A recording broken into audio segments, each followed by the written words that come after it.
ಇನ್ನು ಚಿತ್ರದುರ್ಗದಲ್ಲೂ ಕೂಡ ಬಿರುಗಾಳಿ ಅಬ್ಬರಕ್ಕೆ ಸಾಕಷ್ಟು ಅವಾಂತರ ಆಗಿದೆ. ವಿದ್ಯುತ್ ತಂತಿ ಕಿಡಿಯಿಂದ ತೆಂಗಿನ ಮರಕ್ಕೆ ಬೆಂಕಿ ಹೊತ್ಕೊಂಡಿದೆ.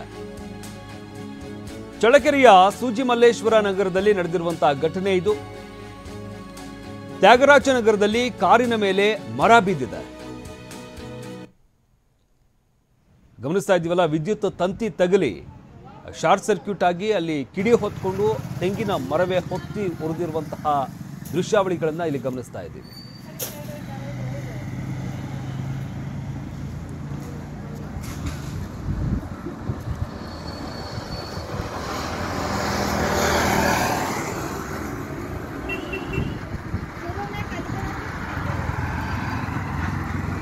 ಲೈನ್ ಕೆಳಗೆ ಇರಬೇಡ್ರಿ, ಕರೆಂಟ್ ಕೆಳಗೆ ಇರಬೇಡ್ರಿ. ಈಗ ಹಂಗೆ ಹೊತ್ಕೊಂಡು ಉರಿಬೇಕಾರೆ